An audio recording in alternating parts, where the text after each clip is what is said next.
The emergency klaxons had been silent for 3 weeks aboard the UES Thunder, and the crew was beginning to enjoy the rare peace of routine patrol duty.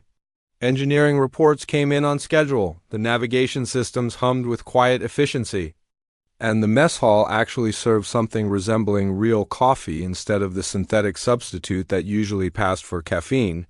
Lieutenant Roy was reviewing supply manifests when the communications array picked up the first transmission.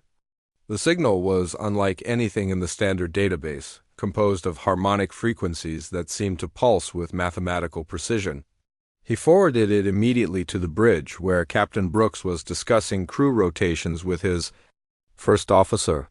"Unknown vessel approaching from galactic coordinates 77 Alpha," came the report from the sensor station.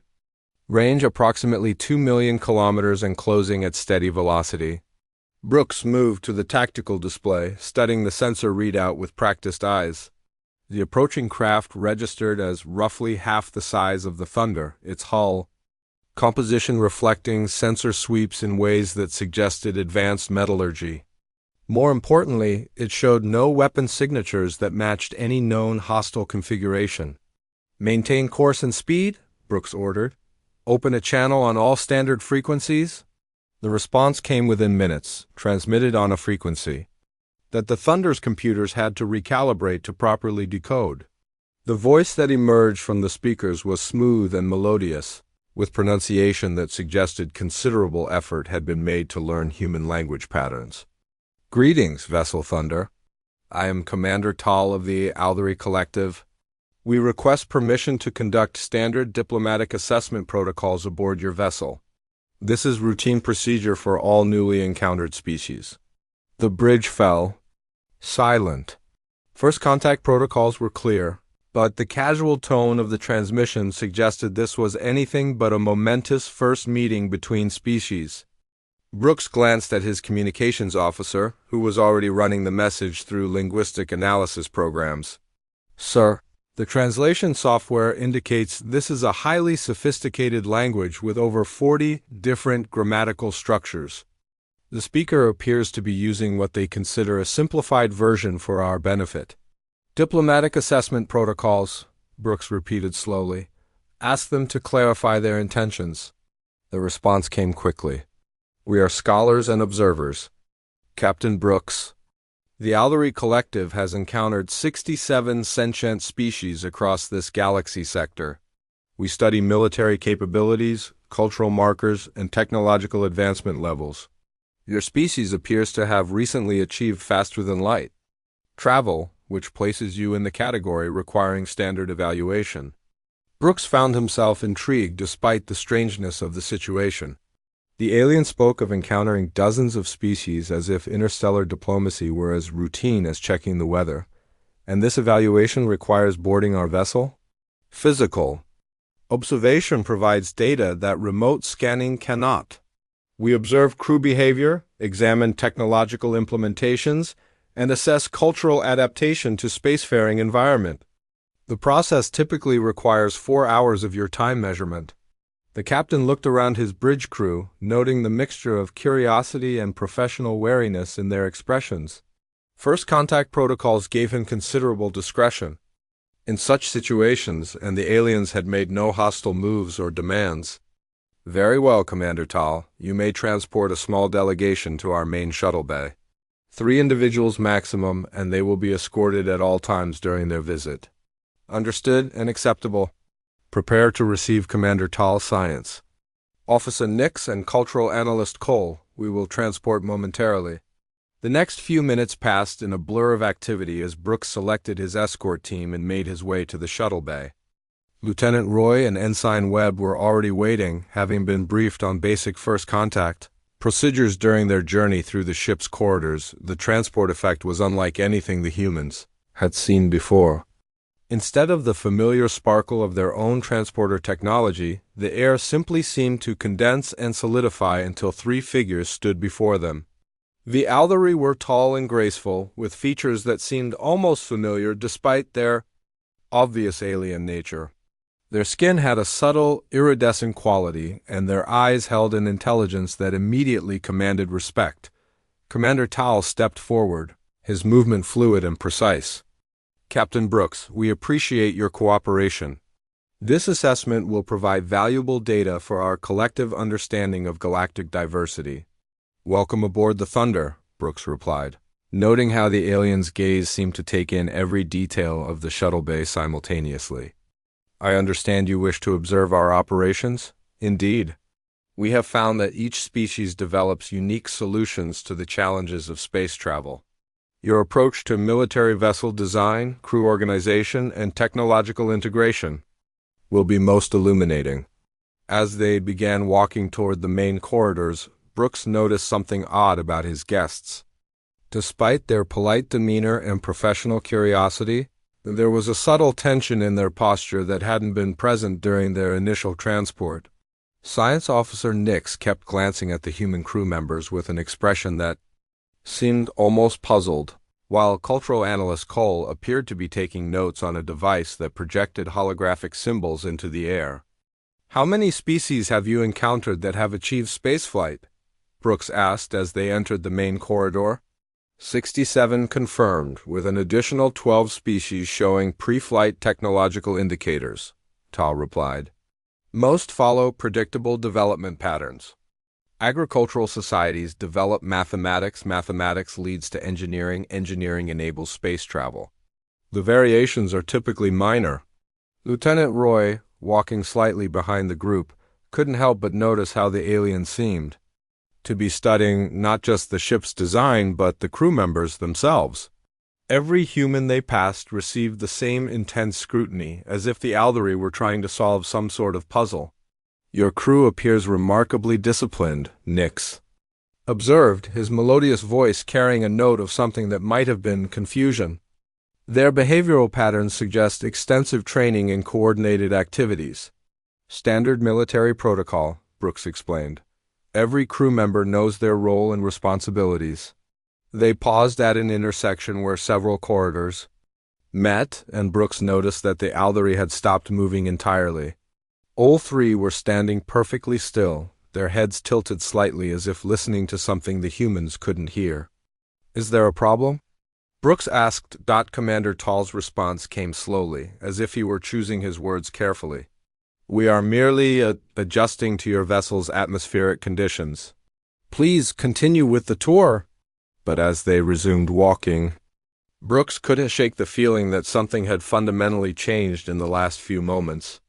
The Althery's earlier confidence seemed to have been replaced by something else entirely, though he couldn't quite identify what that something might be. The tour continued toward the ship's main operational areas, where the real assessment would begin. The first stop on their tour was the engineering section, where the Thunder's massive fusion reactors hummed with contained power. Chief Engineer Davis was explaining the ship's power distribution systems when Science Officer Nix asked about emergency protocols. What happens if your primary systems fail during combat?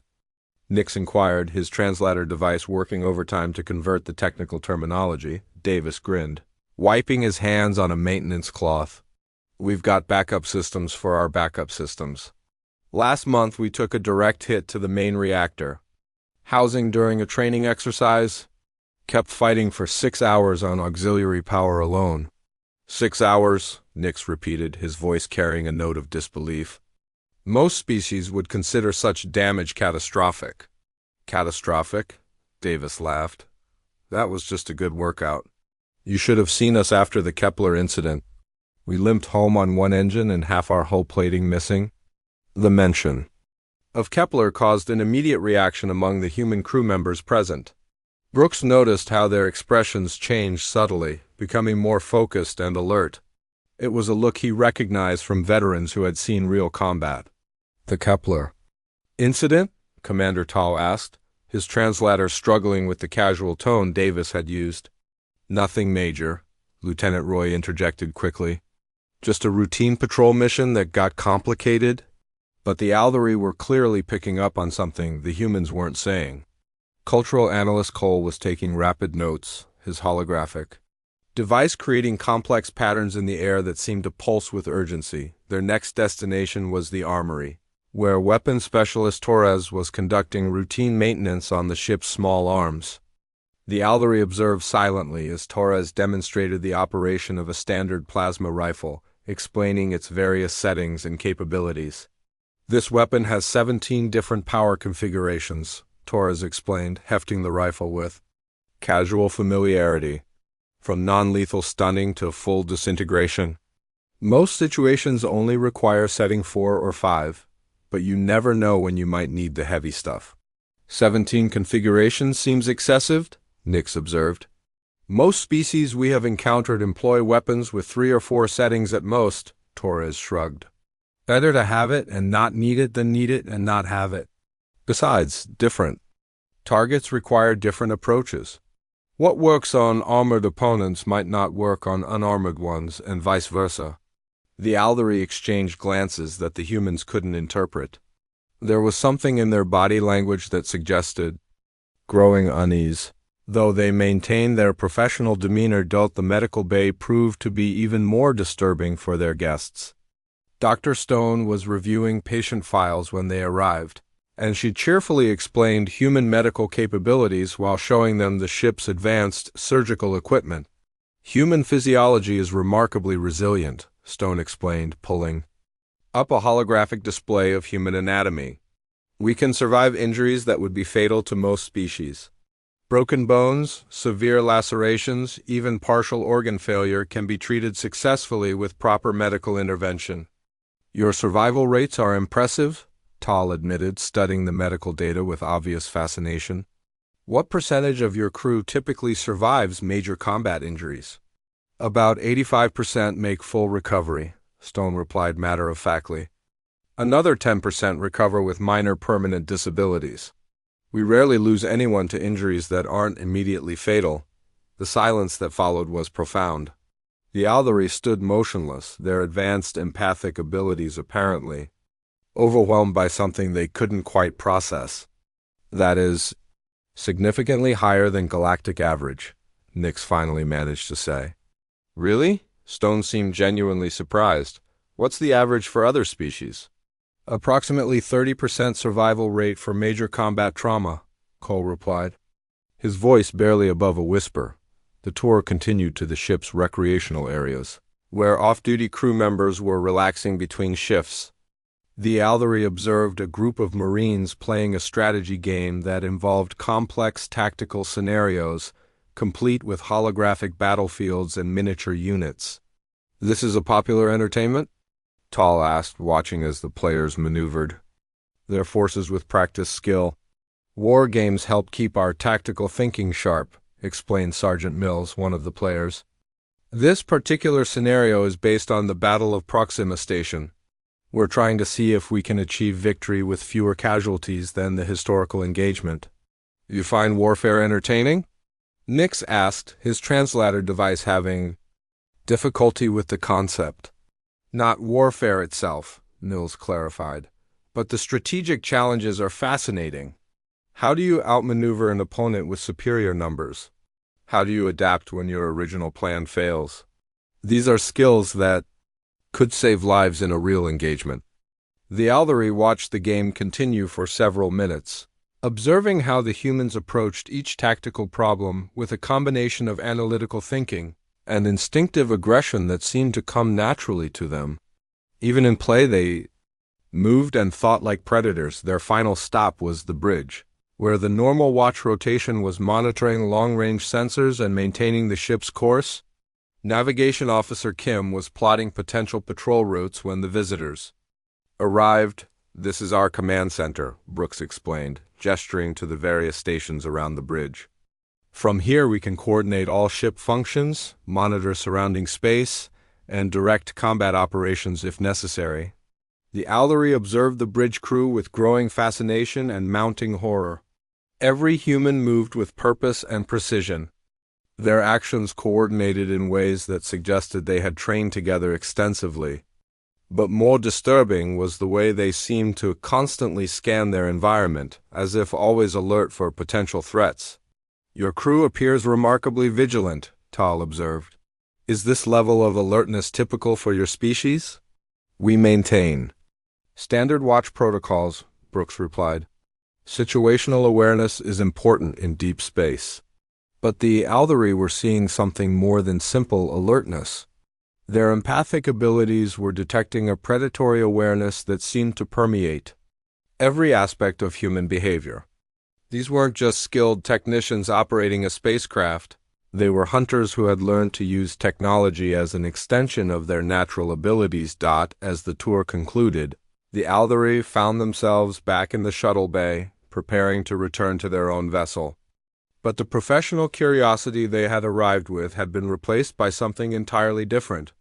They had come expecting to catalog another primitive species, but instead had encountered something that challenged their understanding of what sentient life could become. Commander Tall's final words before transport were carefully chosen. "Thank you for your cooperation, Captain Brooks. This has been most educational." But as the Althari faded from view, Brooks couldn't shake the feeling that their assessment of humanity had reached conclusions that their guests hadn't expected to find. The emergency alert came through the Thunder's communication system just as the Althari were preparing to depart. A distress signal from the civilian transport vessel Morning Star had been detected at the edge of sensor range, indicating they were under attack by unknown hostiles. "All stations, battle alert," Brooks announced over the ship's intercom. "Set course for the Morning Star's last known position, maximum speed." The transformation was instantaneous and terrifying. The Althari, still aboard the Thunder as their own vessel maneuvered to match the human ship's acceleration, watched in growing horror as every human on the bridge shifted into a different mode of existence entirely. Gone was the polite professionalism they had observed during their tour. In its place was something that made their alien physiology react with pure instinctive terror. The humans moved with predatory grace, their voices taking on clipped, efficient tones that carried no wasted words or unnecessary emotion. Tactical. "What do we have?" Brooks asked, his entire demeanor having changed from diplomatic host to something far more dangerous. "3 raider vessels, configuration unknown," came the reply from the weapons station. "They appear to be using standard pirate tactics, attempting to disable the transport's engines while avoiding damage to the cargo holds." Navigation Officer Kim was already calculating intercept courses, her fingers dancing across control surfaces with mechanical precision. Estimated time to engagement, 14 minutes at current speed.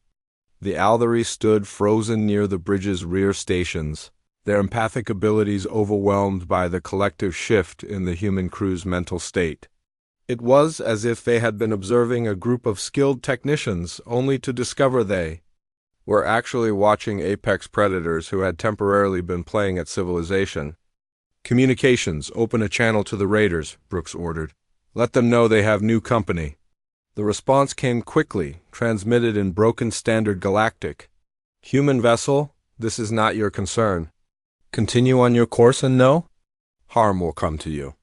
Brooks' reply was delivered in a tone that made the Althari's skin crawl with instinctive fear. "This is Captain Brooks of the UES Thunder. You have 30 seconds to cease your attack on the civilian vessel and prepare to surrender. Any hostile action against us or the Morning Star will be met with overwhelming force." The channel closed and the bridge fell silent except for the quiet hum of systems and the steady reports from various stations. The Althari could feel the controlled violence radiating from every human present, a barely contained readiness for destruction that defied their understanding of civilized behavior. "Sensors show the raiders are maintaining their attack on the transport," reported the tactical officer. "They're not responding to our warning." "Then we respond in kind," Brooks stated with the same tone he might have used to order lunch. "Weapons. Prepare the forward torpedo tubes. Navigation, bring us in at attack vector 7. The Althari watched in mounting terror as the human crew coordinated their assault with ruthless efficiency. Every movement was precise, every communication necessary and brief. They weren't just engaging in combat, they were conducting a symphony of destruction with practiced ease. "Target their engines first," Brooks ordered. "I want them disabled, but intact. If they try to run, take out their main drives. If they continue attacking the transport, remove them from existence." The Thunder's weapon systems came online with a sound that seemed to vibrate through the ship's hull. The Aldery could feel the power build up as the human warship prepared to unleash destruction on a scale that made their advanced minds recoil in horror. First raider vessel is attempting to flee, came the report from sensors. They're breaking off their attack on the transport. Let them, Brooks replied calmly. Kim, plot an intercept course. They won't get far. The engagement, when it came, was unlike anything the Aldery had ever witnessed. The Thunder's weapons fired with surgical precision, each shot carefully calculated to achieve maximum effect with minimum waste. The first raider vessel found its engines disabled by a perfectly placed torpedo that left the rest of the ship intact but helpless. The second raider made the mistake of returning fire. The Thunder's defensive systems absorbed the incoming energy bursts without apparent effort, while the human ship's response was immediate and devastating. The raider vessel simply ceased to exist, vaporized by a concentrated barrage that left nothing but expanding debris. The third vessel is powering down its weapons, reported the tactical officer. They're requesting surrender. Accepted, Brooks replied. Prepare a boarding party. I want to know who they are and what they were after. The Aldery watched in horrified fascination as the human crew began preparing for the boarding action. Marines armed with the weapons they had seen in the armory moved with practiced efficiency, checking their equipment and reviewing ship schematics with the casual professionalism of beings who had done this countless times before. Commander Tal, Brooks said, turning to address the Aldery delegation, I apologize for the interruption to your visit. This kind of thing happens more often than we'd like out here on the frontier. But the Aldery were beyond speech. Their empathic abilities were registering something that challenged every assumption they had made about the nature of sentient life. These humans didn't just possess the capability for violence, they had refined it into an art form. Every action, every decision, every movement was informed by an understanding of warfare that went far beyond simple tactical training. Your species, Tal finally managed to say, his voice barely above a whisper. How long have you been engaged in interstellar warfare? This is our first century in space, Brooks replied, genuinely puzzled by the question. Most of our combat experience comes from conflicts on our homeworld. Why do you ask? The admission sent shockwaves through the Aldery delegation. A species that had been in space for less than 100 years had just demonstrated combat capabilities that exceeded anything they had encountered in their surveys of dozens of other civilizations. The raiders, Nix asked, his translator struggling. With the complexity of his emotions, you destroyed one of their vessels completely. Was that necessary? They fired on us, Brooks replied matter-of-factly. In combat, you eliminate threats as efficiently as possible. Anything less risks the lives of your crew and any civilians you're trying to protect. The boarding party returned within an hour, bringing with them intelligence about the raider organization and confirmation that the Morning Star's crew was unharmed. The entire operation had been conducted with a level of professional competence that made the Aldery realize they had fundamentally misunderstood what humanity represented. As the Thunder resumed its patrol course, the Aldery delegation found themselves in the observation lounge, trying to process what they had witnessed. The human crew had returned to their normal routines as if the combat engagement had been nothing more than a minor interruption to their day. Commander Tal, Brooks sighed, joining them in the lounge. I hope this incident hasn't given you a negative impression of our species. We prefer diplomatic solutions when possible, but sometimes force is the only language that certain groups understand. But the Aldery were beginning to understand that they had encountered something that defied all their previous categories of sentient life. These humans weren't just another species that had achieved spaceflight, they were something far more dangerous than anything the galaxy had seen before. The observation lounge had become a place of quiet horror for the Aldery delegation. What had begun as a routine diplomatic assessment had transformed into something that challenged their fundamental understanding of sentient life in the galaxy. They sat across from several off-duty human crew members, trying to process what they had witnessed during the combat. Engagement. Engineering Chief Davis was sharing stories from previous missions, his casual tone making the content even more disturbing to the alien visitors. The worst part about the reactor failure during the Centauri blockade wasn't the radiation exposure, he explained, gesturing with his coffee cup. It was trying to make repairs while the ship was spinning end over end. Hard to use a plasma torch when you're being thrown around like a rag doll. You continued repairs during active combat? Science Officer Nix asked, his translator device working overtime to process the implications. Had to, Davis replied with a shrug. The ship needed power, and we were the only ones who could fix it. Spent 8 hours crawling through conduits that were hotter than a furnace, but we got her running again. The other humans in the lounge nodded as if this were perfectly normal behavior. Cultural analyst Cole was taking notes frantically, his holographic display creating increasingly complex patterns as he tried to categorize what he was observing. Your species appears to have an unusual relationship with personal safety, Commander Tall observed carefully. Not unusual, corrected Medical Officer Grant, who had joined the conversation. Just practical. In dangerous situations, someone has to do the dangerous jobs. We're pretty good at surviving things that would kill most people. Most people? Nix repeated. Other species, Grant clarified. Human physiology is remarkably resilient. We can function with injuries that would incapacitate other sentient beings. Our cardiovascular system can adapt to extreme conditions. Our nervous system can override pain signals when necessary. And our healing capabilities are enhanced by our body's natural redundancy. The Althari exchanged glances that conveyed their growing alarm. Grant was describing capabilities that sounded less like evolved traits and more like deliberate engineering for survival in hostile environments. This resilience, Tall asked slowly, is it common among your species? Universal, Grant replied. Every human is born with these capabilities. We've been persistence hunters for millions of years. Our ancestors could chase prey for days without stopping, wearing them down through sheer endurance. Space travel just gave us new prey to chase. The casual way Grant referred to other beings as prey sent chills through the Althari delegation. Their empathic abilities were detecting something in the human psyche that defied their understanding of civilized behavior. Weapons specialist Torres had been listening quietly, but now she joined the conversation. The interesting thing about combat in space is how it forces you to think differently about tactics. On a planet, you can retreat, find cover, call for reinforcements. Out here, you're committed to the fight from the moment it begins. You find this stimulating?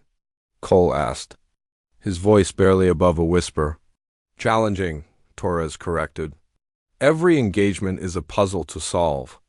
How do you disable an enemy without damaging the cargo they're carrying? How do you board a vessel that's designed to repel boarders? How do you coordinate with multiple ships when communication delays make real-time coordination impossible? The Althari were beginning to understand that humans didn't just wage war. They approached it with the same intellectual curiosity that other species might apply to scientific research. Every aspect of violence had been studied, refined, and perfected. Through systematic application, the raiders we encountered today, Nick said, you destroyed one of their vessels completely. Did you consider the loss of life? The question caused a moment of silence in the lounge. The humans looked at each other with expressions that the Althari couldn't quite interpret. They fired on us, Torres replied finally. In combat, you eliminate threats as efficiently as possible. Anything else is just prolonging the engagement and risking more casualties on both sides. But surely there were alternatives, Tall insisted. Disabling weapons, targeting engines, boarding actions to capture rather than destroy. All of those options require more time and expose our crew to additional risk, Davis explained. When someone shoots at you, you shoot back harder and faster. It's that simple. The Althari were discovering that human tactical thinking was fundamentally different from any other species they had encountered.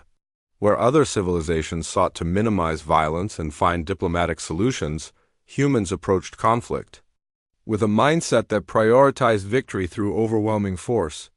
Your species, Cole said carefully, has been spacefaring for less than a century.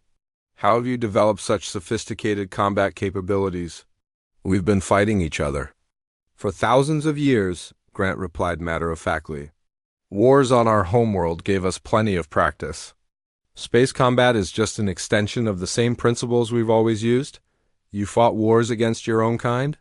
Nix asked, his translator struggling with the concept. Constantly, Davis confirmed. Different nations? Different ideologies? Different resource disputes? Competition made us better at everything, including warfare. The weak strategies were eliminated. The effective ones were refined and improved. The Aldari were beginning to understand that humanity's rapid adaptation to space combat wasn't an anomaly. It was the natural result of millions of years of evolutionary pressure combined with thousands of years of organized warfare. These beings had been shaped by conflict in ways that made them uniquely suited for the challenges of interstellar expansion. The Kepler incident that was mentioned earlier, Tal said, what exactly happened there? The humans exchanged looks. That spoke of shared experiences and memories that the Aldari couldn't access. Finally, Torres spoke up. First contact with a hostile species. They had numerical superiority, better technology, and home field advantage. They thought humans would be easy prey. And the outcome? Cole asked, though his empathic abilities were already detecting the answer in the human's emotional state. They were wrong, Torres replied simply. It took 6 months, but we convinced them to reconsider their aggressive policies toward other species. The euphemistic language couldn't hide the reality of what had occurred. The Aldari were beginning to understand that the Kepler incident had been humanity's first major interstellar war, and they had not only survived it but emerged victorious against a technologically superior opponent. Your species adapts quickly to new forms of combat, Tal observed. We adapt to everything quickly, Grant corrected. That's what makes us human. We see a challenge, we figure out how to overcome it, and we keep improving until we're the best at it. Whether it's farming, manufacturing, space travel, or warfare, we don't accept limits. The Aldari sat in stunned silence, processing the implications of what they had learned. They had encountered a species that didn't just wage war, they had turned conflict into an evolutionary advantage that drove their entire civilization forward. As the conversation continued, the alien visitors began to realize that they had discovered something that would change the galaxy's understanding of what sentient life could become. The transport back to their vessel should have been routine for the Aldari delegation, but nothing about their encounter with humanity had followed expected patterns. As the familiar crystalline walls of their own ship materialized around them, Commander Tal felt the weight of knowledge that would reshape galactic civilization. Begin preparation of the assessment report, Tal ordered, his voice carrying none of its usual confidence. Priority classification, galactic threat level reassessment. Science Officer Nix moved to the ship's central computer core, his movements betraying the nervous energy that had been building throughout their visit. The holographic displays that emerged showed standard assessment categories, but every field would need to be recalibrated for what they had discovered. Commander, Nix said, his voice tight with controlled panic, our classification system has no category for what we observed. These humans don't fit any known pattern of sentient development. Cultural analyst Cole was reviewing his notes, the holographic symbols swirling in patterns that grew more complex with each passing moment. Their social structure is built around cooperative hunting behavior. Their technology is designed to amplify natural predatory capabilities. Their psychology embraces conflict as a means of improvement rather than something to be avoided. The three Aldari stood in their ship's observation chamber, watching the human vessel Thunder continue its patrol pattern. From the outside, it appeared to be nothing more than a standard military vessel, but they now knew it contained something that defied every assumption about the nature of spacefaring civilizations. We need to understand the full scope of human expansion, Tal said, activating the ship's long-range communication array. Query the galactic database for all recorded human activities in the past century. The data that emerged was fragmentary. Disturbing. Human colonies had been established on dozens of worlds, often in systems that other species had deemed too dangerous for settlement. Trade routes had been secured through regions plagued by piracy, with human vessels somehow managing to operate safely where others had failed. The Kepler incident, Nick said, pulling up classified intelligence reports. Cross-reference with known hostile species activities in that sector, the results were chilling. The Vorthic Empire, a militaristic species that had terrorized 3 star systems for over 2 centuries, had simply ceased all aggressive activities 18 months ago. Their military fleets had been recalled to their homeworld, their expansionist policies abandoned, and their leadership had begun seeking diplomatic solutions to territorial disputes. They encountered humans, Cole said quietly. And they learned. What we learned today, the implications were staggering. Humanity had been in space for less than a century, but they had already altered the balance of power in their region of the galaxy. Species that had been aggressive for millennia were backing down from conflicts, pirate organizations were avoiding human trade routes, and territorial disputes were being resolved through negotiation rather than warfare. Access the collective's deep archives, Tal ordered. Search for any species in galactic history that matches human behavioral patterns. The search ran for several minutes, processing data from thousands of civilizations across millions of years of recorded history. The result was a single entry. That made the Althari's blood run cold. The Devourers, Nix read from the ancient record. A species that emerged from the galactic core approximately 50,000 years ago. Persistence hunters with enhanced healing capabilities and cooperative social structures. Classification, extinct. Cause of extinction, unknown. Last known activity, systematic elimination of all hostile species within their territorial range. The record contained no images, no detailed descriptions, just a brief notation that the Devourers had been responsible for the most significant period of galactic peace in recorded history before mysteriously disappearing from all known space. They're reshaping the galaxy, Tal said, staring at the incoming reports.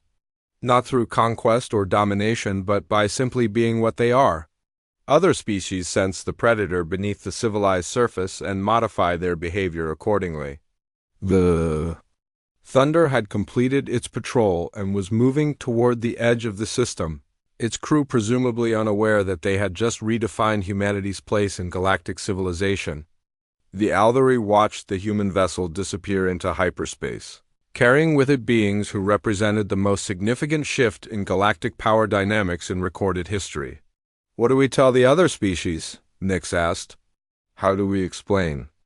That humans are dangerous without seeming to advocate for preemptive action against them? We tell them the truth, Tal replied. Humans are not aggressive conquerors seeking to dominate the galaxy. They are something far more subtle and effective. They are predators who have learned that the best hunting strategy is to make prey. Choose not to run. The final report to the collective was unlike anything in their archives. Instead of the usual technical specifications and cultural observations, it read like a warning about forces beyond normal comprehension. Subject species, humanity. Classification, apex predator with technological capability. Threat level, maximum. Recommended action, avoidance of territorial conflicts. Establishment of mutually beneficial trade relationships and under no circumstances. Should any species attempt hostile action against human interests. The report concluded with a note that would be referenced by galactic historians for centuries to come.